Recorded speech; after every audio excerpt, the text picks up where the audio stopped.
Ana, muy buenas tardes amigos, ¿cómo están? Muy buenas tardes, bueno que nos acompañan en esta emisión. Silvino, ¿cómo estás? Muy buenas tardes. Bien, buenas tardes, muchas gracias. Pues estamos aquí pues incursionando en las nuevas tecnologías y pues ojalá les agrade. Estamos a la mejor disposición de que esto salga de la mejor manera. Silvino, pues el día de hoy tenemos que comentar una jurisprudencia. Inicialmente pensábamos que era una tesis, pero es jurisprudencia del pleno, de un pleno del circuito. Muy interesante, que tiene que ver con la reforma tan importante que se dio para el 2014. Y estamos entonces ya al tercer año que se dio esta reforma, de verla ya implementada prácticamente en la realidad, ¿no? Sí. Pues sí, esta ocasión vamos a comentar esta tesis que incluso, bueno, en el rubro dice comprobantes fiscales, la inconsistencia o el incumplimiento de las obligaciones por parte de los proveedores que la expiden son insuficientes por sí solas para generar una presunción sobre la inexistencia de las operaciones que amparan a aquellos. Y bueno, pues así como hemos a veces platicado pues, o criticado prácticamente el tema de algunas tesis, algunos criterios que han salido pues desafortunadamente del Poder Judicial, que son, no es que sean contrarios al particular, sino que pues pareciera que incluso son contrarios a cualquier criterio jurídico coherente, diríamos, ¿no? En base a los derechos propios y a la teoría del derecho, pues aquí diríamos que es todo lo contrario, ¿no? Aquí lo que tendríamos prácticamente es que cuidar esta tesis, protegerla, diríamos así. Y bueno, por eso el día de hoy lo que queríamos platicar, y por eso la propuesta de la plática de hoy es el principio de no trascendencia del derecho, ¿no? Nuevamente hablar del principio de no trascendencia del derecho, que ya alguna vez habíamos platicado de él, y que pareciera que ese concepto pues ya tan antiguo, ¿no? Que existe en el derecho, en la teoría del derecho, pues ese concepto tan antiguo pues resulta que es el pan nuestro de todos los días, como dijéramos, en la materia tributaria, sobre todo por el esquema como se manejan las obligaciones de los particulares. Entonces, para poder platicar de esta tesis, pues yo creo que tendríamos que primero recordar un poquito qué se entiende por el principio de no trascendencia del derecho, si tú estás de acuerdo. Adelante, Silvino, te escuchamos con mucha atención. Pues bueno, ya alguna vez hemos platicado que uno de los grandes cambios del derecho actual es que el derecho está conformado teóricamente por normas jurídicas y por principios, ¿no? Dentro de las normas jurídicas pues encontramos las disposiciones legales del Código Fiscal, ¿no? Para efectos de la materia fiscal, pues la ley del IVA, la ley del impuesto a la renta, etcétera. Pero también encontramos ciertos principios, y respecto a esos principios normalmente están sustentados en los derechos constitucionales, están redactados como principios, y esos principios están principalmente establecidos en la Constitución. Hemos visto que en la Constitución pues están aquellos derechos fundamentales, derechos constitucionales, ¿no? Y esos derechos fundamentales pues están redactados de tal forma que no, bajo este nuevo criterio, esta nueva corriente jurídica, pues no se considera que son una redacción en sentido de una norma jurídica, sino en sentido propiamente de un principio. Y por lo tanto, pues nos hemos atrevido a platicar que por eso está de moda la argumentación jurídica, ¿no? Porque diríamos que los principios se argumentan, las normas jurídicas se interpretan, ¿no? Entonces, no es lo mismo interpretar una disposición legal que tratar de argumentar, explicar, plantear lo que viene siendo o exponer lo que viene siendo un principio establecido en un derecho constitucional. Bajo ese criterio, pues entonces encontraríamos que los principios, en términos generales, pues diríamos que, de acuerdo a cómo están redactados en la Constitución, pues diríamos que hay dos tipos de principios. Los principios en sentido explícito, que están textuales, ¿no? Se establecen ahí en la propia Constitución, y luego tenemos los principios implícitos, los que se deducen de lo que establece la propia Constitución.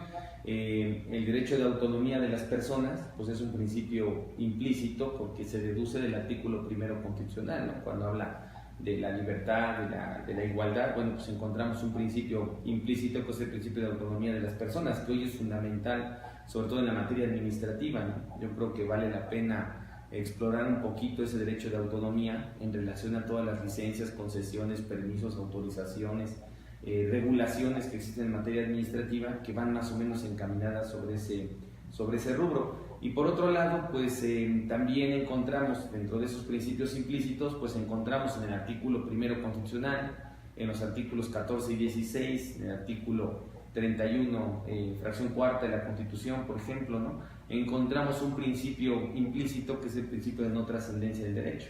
¿no? El principio de no trascendencia del derecho, que significa pues que prácticamente cada quien va a ser responsable de sus propios hechos y omisiones, ¿no? De sus propias acciones, de sus propias omisiones, y cada quien va a ser responsable pues de esas conductas, de lo que esté prohibido, lo que esté permitido, de lo que esté obligado, y que de alguna manera pues nos tenemos que sujetar a esas disposiciones legales, y bajo ese criterio pues tendríamos que normar que solamente nosotros somos los responsables de ello.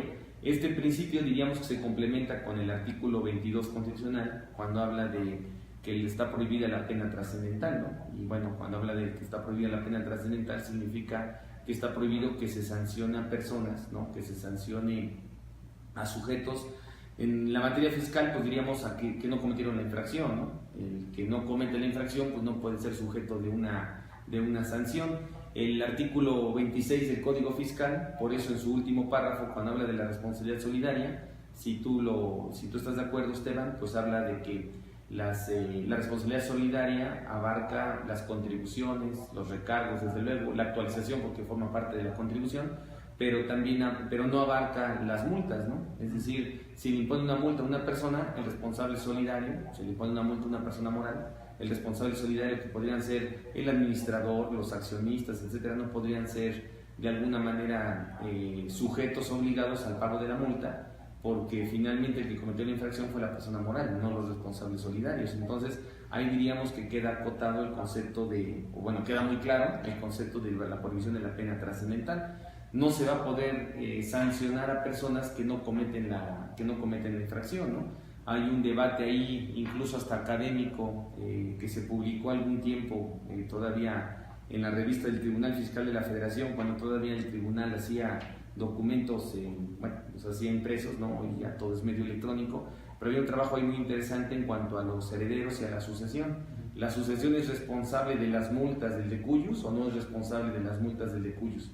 Es responsable de los impuestos que haya dejado de pagar, de las contribuciones que haya dejado de pagar, pero es responsable de las multas que no se cubrieron en el momento en que pues se generó este acervo hereditario, que de alguna manera pues tienen que hacer frente en esos pagos. Bueno, pues el criterio es que sería una pena trascendental, ¿no? Es decir, finalmente va a afectar a los herederos, y los herederos pues nunca cometieron la infracción. Si nunca cometieron la infracción, pues no habría razón por la cual, a pesar de que salga del patrimonio de la herencia, ¿no? A pesar de eso, no podríamos decir que se vuelven sujetos de esa responsabilidad en cuanto a esa sanción que estamos comentando. Entonces, las penas trascendentales pues son una confirmación de este principio de no trascendencia del derecho, ¿no? Un principio fundamental que no es un principio de la era o del derecho moderno, es un principio, pues diríamos que desde la antigüedad, desde el derecho antiguo, ¿no? Desde prácticamente pues el cristianismo fue el que lo implementó, ¿no? En la academia nos lo enseñan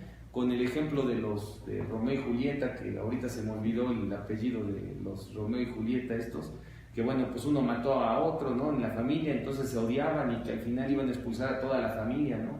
Y bueno, todo ese tema de que, bueno, por ser uno responsable de la familia, pues el que va a ser responsable es solamente el que cometió la infracción, el delito, qué sé yo, pero no va a ser toda la familia, ¿no? Y bueno, pues aquí veíamos cómo era como que una especie de responsabilidad social, responsabilidad grupal, vamos a decirlo así, que desde luego pues eso ya está totalmente superado, ¿no? Teóricamente debería estar superado, y más en esta época pues tendría que estar más que superado pues este tema del principio de no trascendencia del derecho. Y precisamente por ese principio que es tan fundamental en la doctrina, es tan fundamental en el avance de la teoría del derecho, pues diríamos que el principio de no trascendencia del derecho hoy lo hemos puesto cada día más en tela de juicio con el tema de la materia fiscal, con el tema de las obligaciones fiscales, con el asunto de pues las facturas, con el asunto de los comprobantes fiscales, ¿no? Sabemos perfectamente bien que las autoridades fiscales, pues como bien lo comentas, ¿no? El legislador ha reformado la ley para 2014, y esa reforma de la ley 2014 no se ha dicho todo, es decir, estamos todavía en algunos pasos que se están dando, ¿no? Pero esta tesis que estamos platicando, ¿no? Esta tesis que salió publicada el 8 de septiembre de 2017, pues yo creo que es una tesis que tenemos que darle el mayor énfasis posible, y también saber cuál es el antecedente, cuál es el sustento de esta tesis, ¿no? Y ese sustento de esa tesis, bueno, diríamos que en primer lugar, pues es el principio de no trascendencia del derecho. Nadie puede ser sujeto responsable de acciones de terceros. El problema hoy es cómo se está fiscalizando, ¿no? Cómo se está llevando a cabo la fiscalización por parte de las autoridades fiscales, ¿verdad? Así es, Sabino. Creo que nos queda muy claro con lo que comentas acerca de la herencia, cómo es que una sanción o una pena se considera trascendental, ¿verdad? No se heredan las penas en materia fiscal, las multas, ¿verdad? No se pueden heredar. Si quien cometió la infracción es quien se la ganó, pues él la tiene que pagar. Claro. No otras personas totalmente ajenas al infractor, ¿verdad? Así es. Y eso también es muy importante para la responsabilidad solidaria, por ejemplo, también para el tema del seguro social, ¿no? El seguro social normalmente lo que hace es, aquí está el crédito fiscal, está conformado por las cuotas, por RCD, por recargos, por multas, y bueno, así como va, lo repartimos a los accionistas, ¿no? Y ni siquiera, pues sabemos que los rubros correspondientes a las multas, pues nos percatamos de que eso, pues tendría que ser un rubro que estaría exento, vamos a decirlo, de responsabilidad de los servidores públicos, ¿no? Perdón, de los responsables solidarios, ¿no? Precisamente porque al final del camino pues se rompería, si se les cobra a ellos esas sanciones, pues se rompería este principio de no trascendencia del derecho.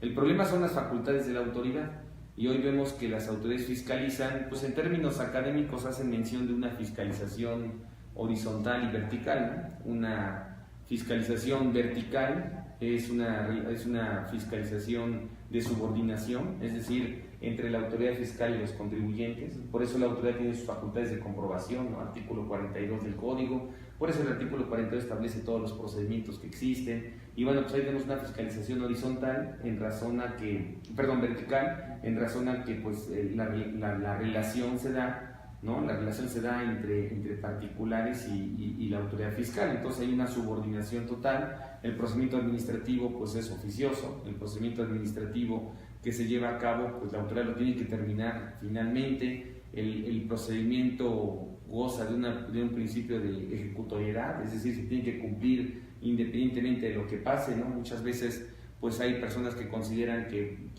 porque hay alguna relación por ahí, que porque es mi amigo, que porque no sé qué, ahí van a dejar parada la auditoría, que ya no me encontraron, entonces ya no va a haber auditoría. Pues no es cierto, no sabemos perfectamente que los procedimientos se tienen que cumplir sí o sí, y eso está sustentado en ese principio de ejecutoriedad. Luego entonces, esa fiscalización que se está dando, diríamos, vertical, pues hoy lo que se ha expandido, si tú estás de acuerdo, es una fiscalización horizontal, es decir, se está prácticamente fiscalizando entre todos nosotros, ¿no? Es decir, entre el que compra, el que vende, el que es proveedor, el que es cliente, ¿no? Entre proveedores, entre los propios proveedores y el propio cliente, entre clientes y proveedores, pues se está fiscalizando prácticamente. La reforma pues de este año de 2017, que tiene que ver con las obligaciones para efectos de las empresas de subcontratación, pues es evidentemente un tema que tiene relación con las obligaciones estas del IVA y del impuesto de la renta, pues es una cuestión de fiscalización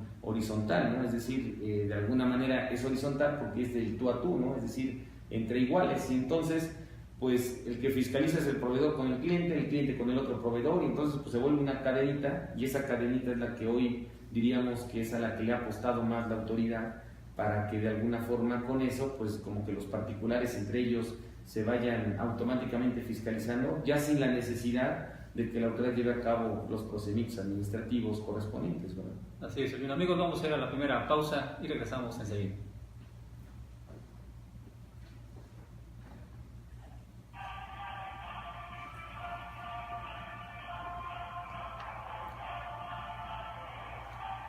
Sí, entonces, pues,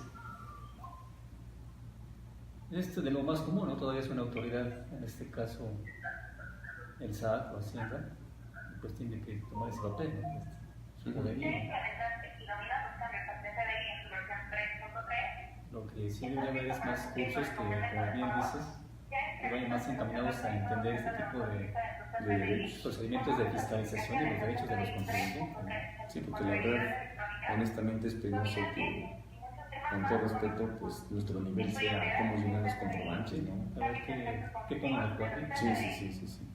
Así que ahí rompemos con el principio de Adam Smith, ¿no? Donde quedó la claridad y la sencillez de las obligaciones fiscales. Para llenar una factura. Para llenar una factura, ¿no? En teoría, la factura, con el respeto que nos merecen, pues la tendría que hacer el de la caja, el dependiente, vaya, pero no. Un operador, ¿no? Claro, pero no un curso así como para que la gente se esté desgarrando las vestiduras, ¿no? Pero eso prueba pues el nivel que desafortunadamente nos están pues inculcando, ¿no? Un nivel de cuestiones muy elementales, ¿no? Muy básicas, ¿no? Y por eso pues a veces nuestros derechos ya no nos da tiempo de conocerlos, ¿no? Porque, estamos distraídos, claro, ¿no? estamos distraídos en esas cosas. Precisamente esa es la palabra, ¿no? Que estamos distraídos en eso. Lo causan los comprobantes, ¿no? Y en lo que estamos preocupados en eso, pues resulta que mientras desconocemos nuestra parte fundamental, ¿no? Nuestros derechos. Pero hay gente que sí se estresa. No, sí, desde Hay luego. gente que anda muy preocupada. Sí, ya sí, se acerca la fecha, falta, pero ya es menos. Pues sí, falta el preocupada, 1 de diciembre, ¿no? Anda mucho, muy estresada la gente. Preguntamos si hay cursos todavía. Por ejemplo. Y yo creo que en el último mes se van a incrementar lo triple, ¿no?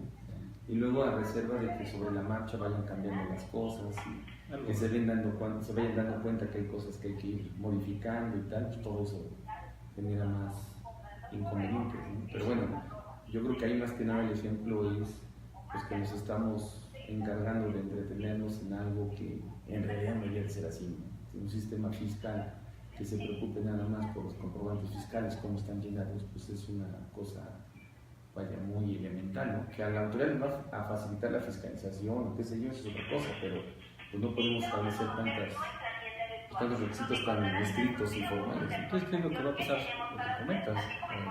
Al llenar el comprobante tengo que estar verificando cómo está mi cliente, o al revés, ¿no? Mi proveedor va a estar controlando cada vez más, viendo qué me falta, qué no tengo.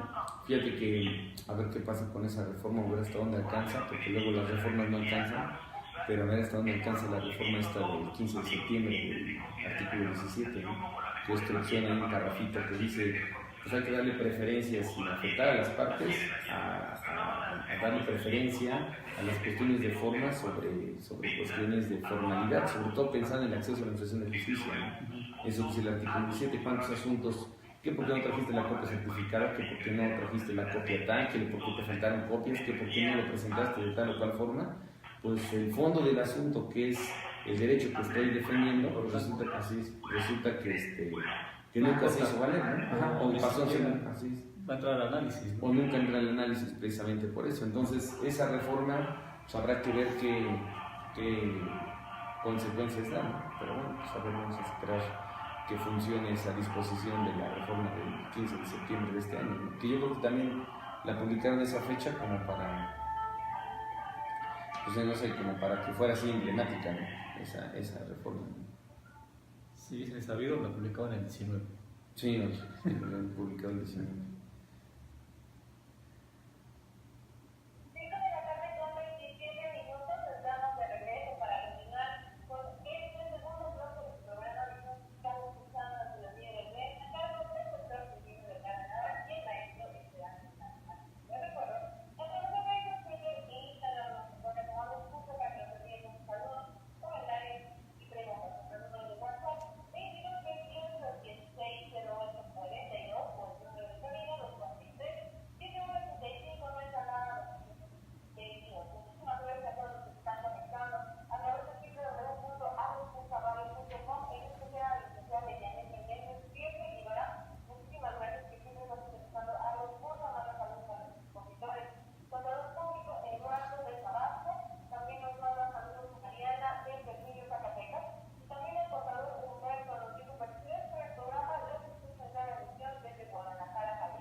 Muchas gracias, estamos ya de regreso. Gracias por estarnos escuchando, por mandar sus saludos. Y pues qué bueno que nos pueden ver, qué bueno que nos pueden tal vez algunos conocer, que tal vez ni nos conocían de que nada más nos escuchaban. Qué bueno que gracias a la tecnología. Y Silvino, pues nos estabas comentando entonces que la tendencia de la autoridad fiscal, a través de las reformas fiscales de los últimos años, es que los particulares nos estemos fiscalizando de manera horizontal. Y entonces de ahí empezamos a ver que se han dado reformas a algunos artículos muy emblemáticos del Código Fiscal de la Federación que venían a ser derechos para los contribuyentes precisamente, y que ahora precisamente, bueno, con esta reforma vemos que la autoridad aprovecha para fiscalizar si es que el contribuyente quiere ejercer ese derecho. Caso específico del tema de las devoluciones. Pues sí, uno de los temas precisamente con este asunto de los procedimientos estos de, pues diríamos, de fiscalización de ese tipo, donde prácticamente el que se revisa entre ellos son los propios particulares, entre clientes y proveedores, pues es en el tema de que cuando se solicita una devolución, una compensación, pues la autoridad hoy se ha estado volteando más a las características de nuestro proveedor, ¿no?, que precisamente a lo que hace o deja de hacer el propio contribuyente que está solicitando ese trámite, está solicitando esa devolución, está llevando a cabo ese procedimiento. Entonces, hoy el planteamiento es que las autoridades, pues diríamos que revisan a los contribuyentes sus deducciones, y cuando revisan sus deducciones, pues resulta que esas deducciones el contribuyente proveedor no está localizado, no presentó declaraciones, no lleva contabilidad, se desapareció de su domicilio fiscal de un día para otro. Entonces todas esas, diríamos, asegúnes, lo que provocan es que pues le cause una afectación a la persona que está solicitando la devolución, ¿no? Es decir, pues no tiene nada que ver con el contribuyente que de alguna manera incumplió con esa obligación, pero las autoridades pues lo ven como un argumento a su favor para poder rechazar ese tipo de operaciones. Y ahí es donde cabe el tema de que, bueno, hoy estamos modificando, ¿no?, toda esta serie de disposiciones. Tú mejor que yo lo sabes, pues con las reformas del 2014, pues como que se le dio mayor énfasis a este tipo de auditorías, a este tipo de revisiones, y hoy pues diríamos que la autoridad prácticamente los argumentos que toma en una auditoría, en una revisión, pues es qué es lo que hizo o dejó de hacer el proveedor, que va a repercutir propiamente en el cliente para que no se haga deducible, rechacen esa deducción o no sea acreditable, y eso le representa pues para la autoridad el no poder devolver una cantidad o no poder llevar a cabo una compensación, y que en el fondo del asunto pues el particular que solicita este tipo de procedimiento, este tipo de trámites, una devolución, una compensación, o bien cuando se ejercen las facultades de comprobación y que el particular ya de alguna manera ejerció ese derecho a la deducción o al acreditamiento, según sea el caso, bueno, pues la autoridad lo ve en forma indebida porque el proveedor desapareció, por las razones platicadas, y bueno, pues como que eso es lo que hoy ha generado toda esta controversia que estamos platicando.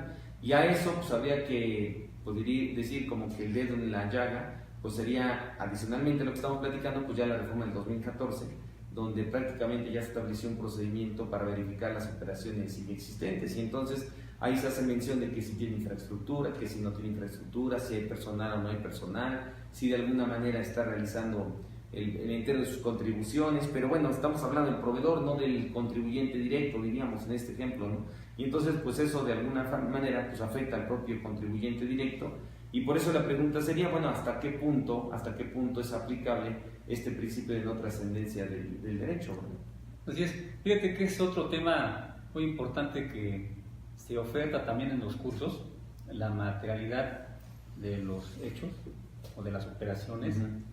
Y no sé tú cómo ves también si es relevante el tema, pero se venía también ya comentando antes del 2014 acerca de que la autoridad ya empezaba a cuestionar de si la operación era real, si era inexistente o era simulada, y en el 2014 ya la vemos plasmada en el Código Fiscal de la Federación con este procedimiento que va caminando, que no se detiene, como dices, va avanzando ese procedimiento. Y entonces el tema importante en estos días es eso de la materialidad, ¿no?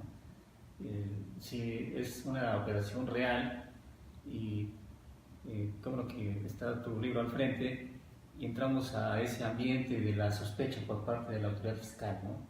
No creen en el contribuyente del todo, no creen en esa buena fe, y entonces presumen que tal vez el contribuyente esté simulando operaciones.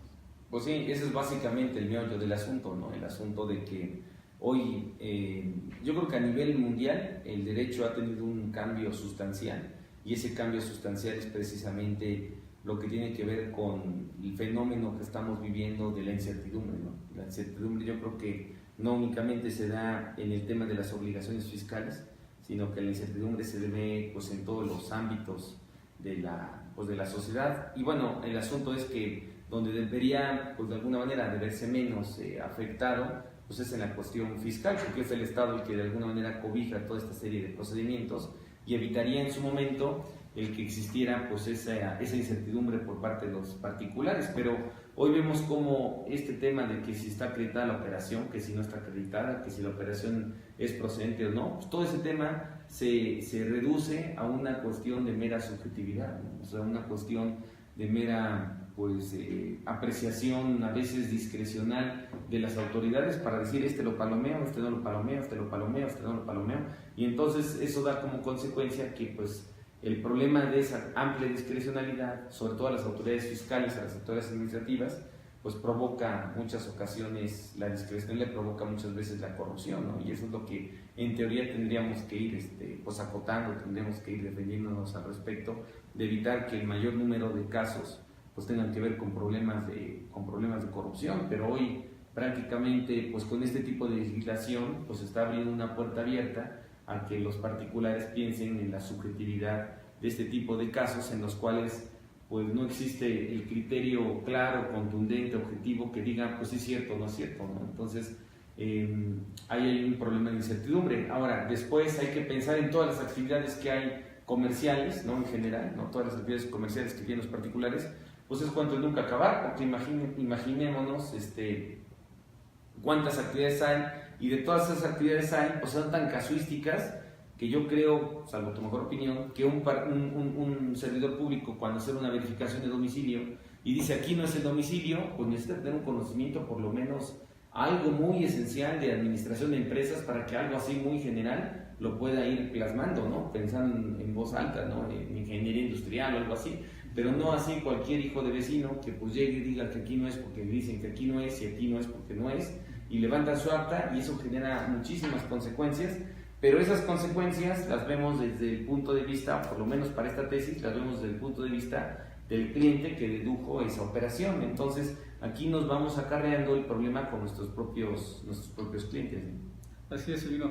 Pues ya que estás en ese tema, aprovechando, está de moda actualmente esto de las facultades que tú has denominado de gestión, que precisamente, bueno, surgió o tiene ese fundamento ni siquiera en el Código Fiscal, una tesis también del Poder Judicial, y que la autoridad está aprovechando, pero sí, a sus anchas, ¿no?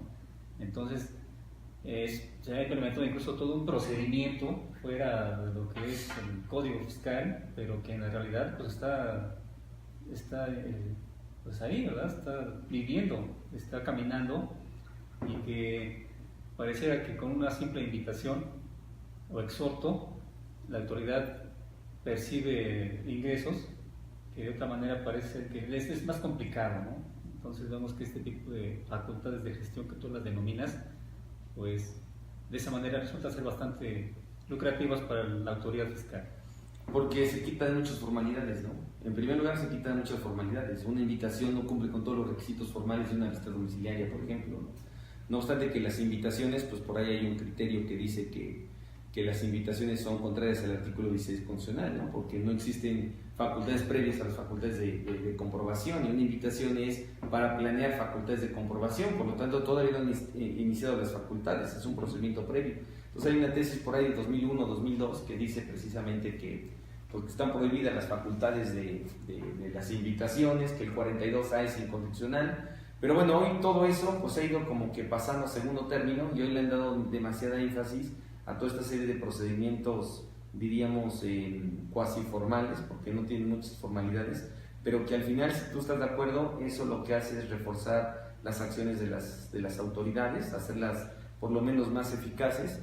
Y ahí el problema que tenemos en esa parte es el complemento, porque entonces, como son cuestiones medulares relacionadas con el tema de la deducción, pues eso da como consecuencia que el siguiente punto sea el inconveniente de que el particular, después de una auditoría, pues se vaya a los acuerdos conclusivos. Los acuerdos conclusivos solamente son sobre ese punto en particular y como que se olvida de todos los argumentos de forma que podría haber. Y luego todavía se acude, en su caso, cuando no existe un arreglo, se acude a un crédito fiscal que se tiene que poner un recurso o un medio de defensa. Pues también eso lo que hace es que hoy, si nosotros nos damos cuenta que el juicio y el recurso, con la reforma de enero de este año, se reformaron estas disposiciones para que hoy exista la resolución exclusiva de fondo o el juicio exclusivo de fondo. Y bueno, pues prácticamente es como que olvidarnos de todas esas formalidades necesarias para que la autoridad, otra vez con el tema pues no viole este principio de no trascendencia del derecho. Así es. Entonces tenemos dos aspectos importantes, ¿no?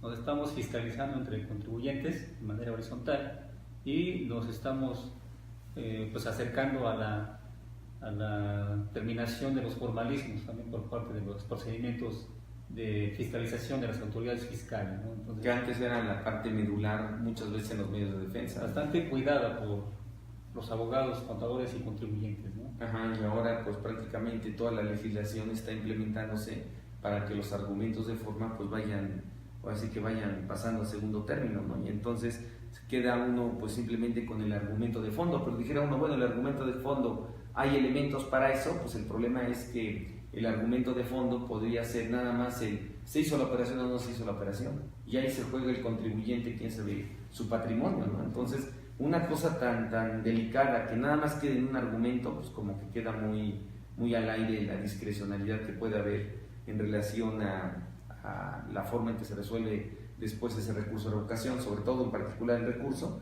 y que bueno, pues impide que en estos tipos de resoluciones de fondo, juicios de fondo, impide que el particular pueda interponer un medio de defensa pues más o menos acorde a las violaciones que se cometieron en un principio, ¿no? Pues prácticamente estas ya quedan drásticamente consentidas.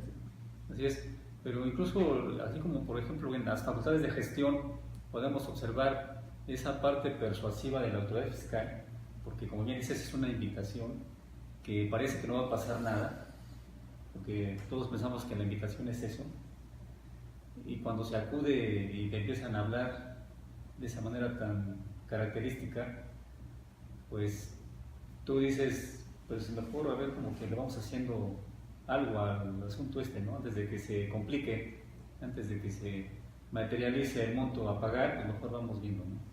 Pero sí sientes esa presión de todos modos, la sientes, ¿no?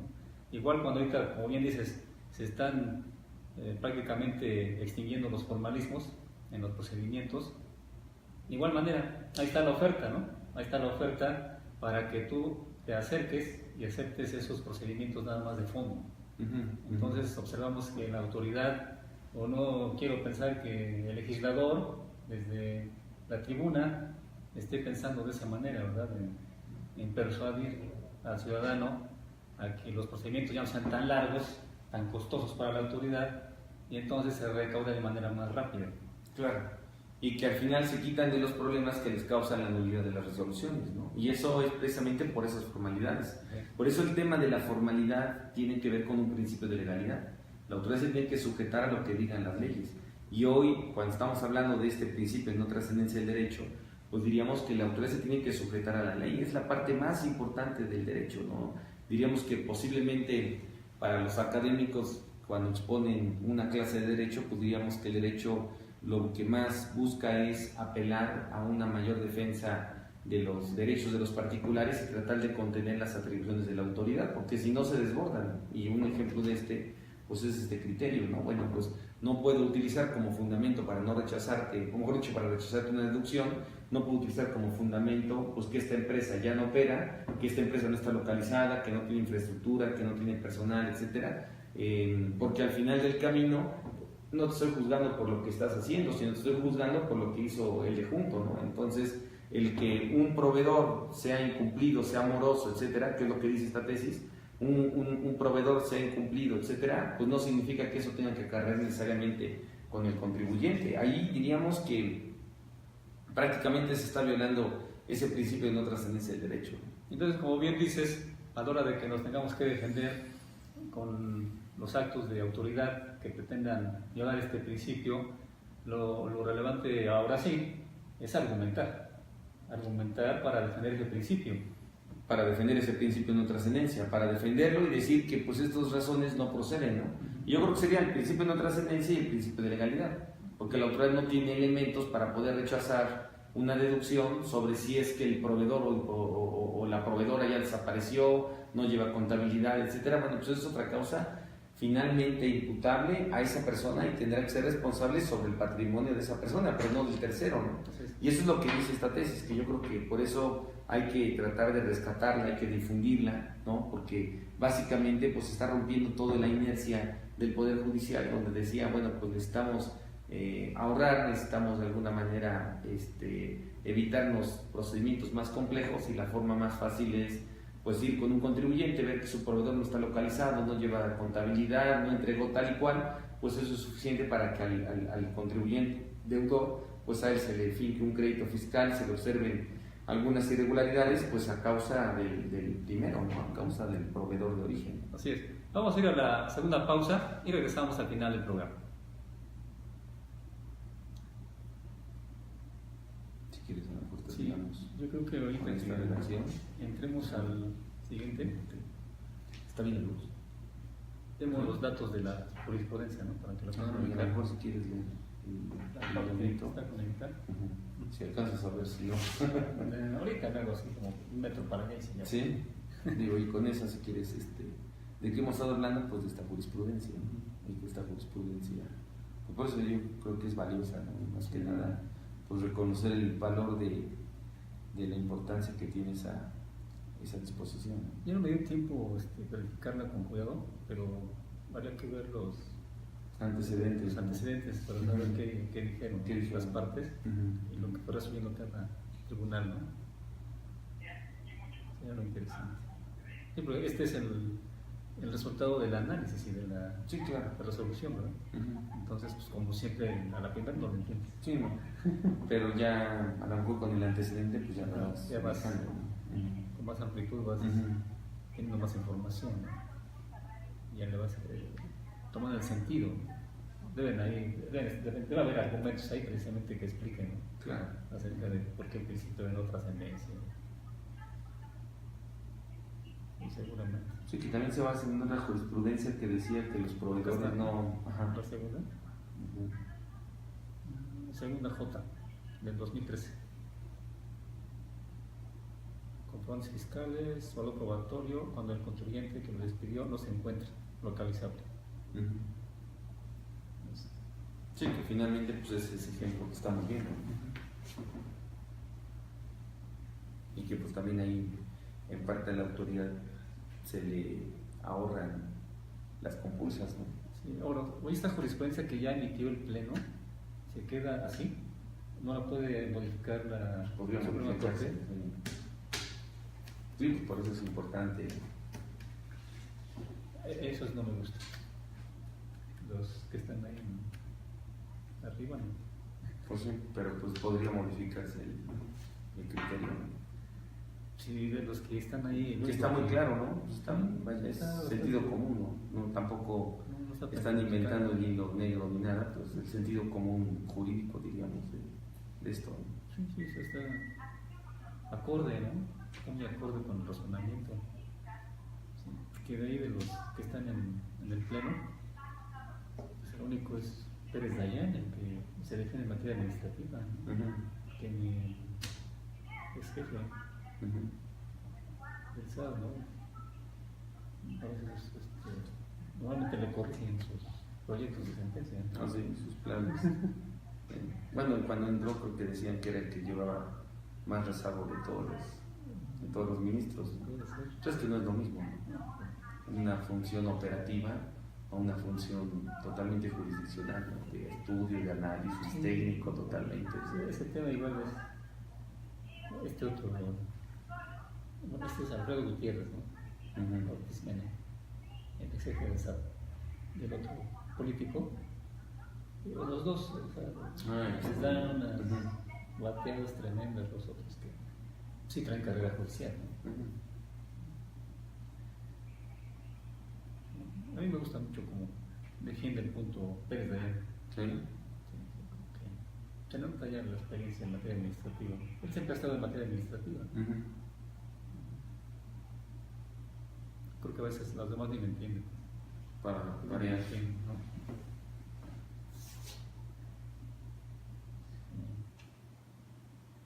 Ya nos escucha. Sí, digo, es que en el...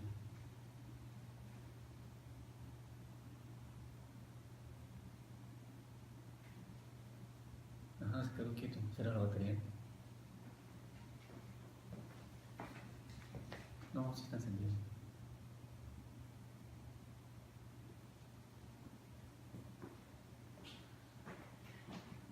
Ok, no, no hay niños. Faltan 2 minutos para que den las 6 de la tarde y estamos por concluir ya con emisión digital escuchando lo que los líderes ven. A cargo del doctor Silvino Vergara Almaar y el maestro Esteban Santo Martínez. Pero antes damos por certificado el próximo evento .fino y la aplicación en práctica del CNI 3.3. Esto se llevará a cabo en nuestras instalaciones el 24 de octubre que se sitúan martes 24 de octubre y se llevará a cabo este evento en la maestra Ana Gustavo. Para mayor información, invito a que se comunique al 01800 29742 04 y aproveche todas las informaciones que nos gusta traer por el tren y internet. Bien, vamos a concluir ya con esta emisión. Adelante, doctor Maestro, por favor. Muchas gracias, estamos ya en la parte final de la emisión del día de hoy y les queremos dar los datos de la jurisprudencia que el día de hoy estamos comentando con ustedes. Es de la 10ª época y el registro es el número 2015-100 de los plenos de circuito. Es una jurisprudencia que se publicó el día viernes 8 de septiembre de este 2017 y la materia pues desde luego es la administrativa. Y la parte importante de esta jurisprudencia es una que les queremos, bueno, que les voy a leer. Sería bien que la revisaran para que la pudieran conocer en su totalidad, pero existen unas líneas bastante importantes, ¿no? Que yo creo que es bueno que las demos a conocer ahorita de una vez. Y dice lo siguiente, que no deben consistir en circunstancias relativas a las inconsistencias o los incumplimientos de obligaciones tributarias por parte de terceros, al tratarse de aspectos no atribuibles al contribuyente solicitante, además de que tampoco se encuentra prevista legalmente como consecuencia de aquellas la ineficacia de las facturas fiscales.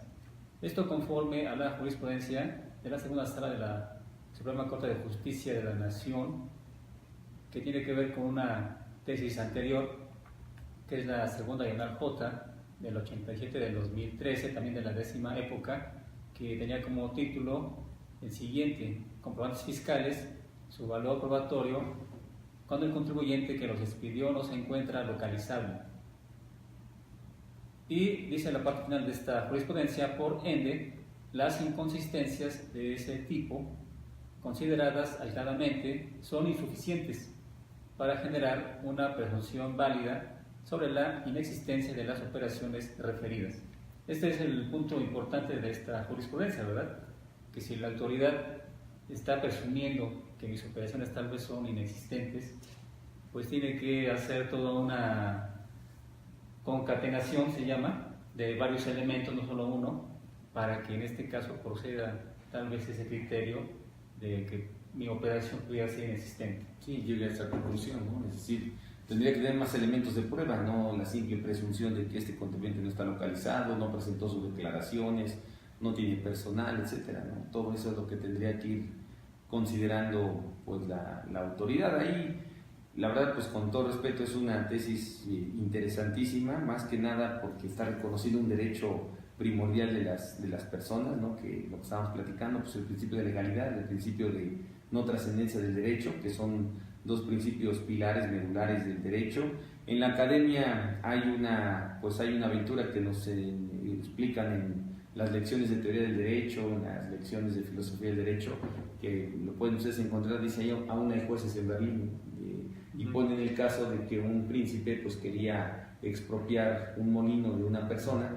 El señor molinero se defiende y pues resulta que cuando llega el rey a ejecutar la expropiación, pues saca la suspensión el molinero y entonces el príncipe o el rey, en vez de expropiarlo y enojarse o mandarlo a la horca, qué sé yo, pues habla como que del siglo XIX, ¿no?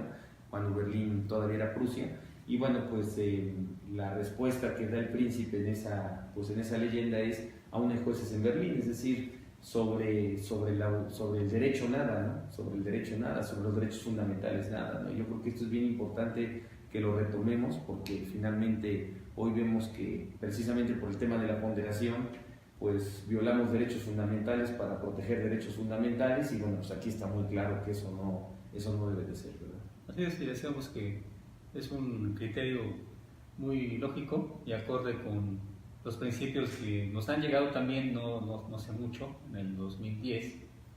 Entonces, pues sería una contradicción que a estas alturas no viéramos una jurisprudencia como esta, ¿verdad? Claro, así es. Aunque bueno, muchas veces... Otras están así es. en sentido contrario, ¿no? Así es, está totalmente contrario. Yo por eso era el mérito de hacer mención de esta tesis, ¿no? De este criterio.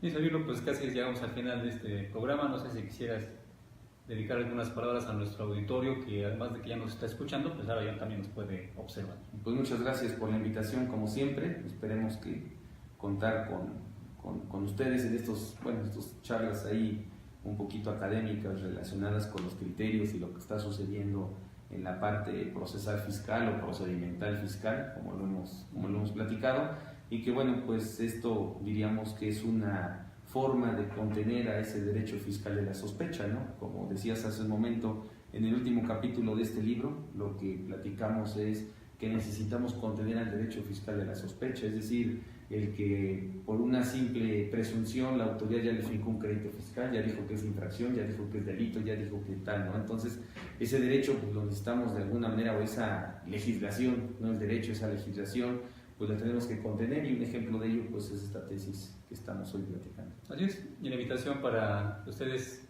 querido auditorio, es que ojalá puedan adquirir la obra del doctor Silvino Vergara Nava, es la última que se publica, bueno, que se ha publicado, mejor dicho, se ha publicado, ojalá y vengan más, que es la que tal vez inicia con esta parte del procedimental fiscal, derecho procedimental fiscal, pero les quiero decir que además es ese derecho procedimental fiscal actual, el que estamos viviendo a veces ahí en las administraciones locales, de auditoría sobre todo, que lo abordas tú con esa actualidad, con esa sencillez, y que en otro capítulo, para que se animen también aborda el tema de esta ley que para pronto la conocemos como ley antilavado.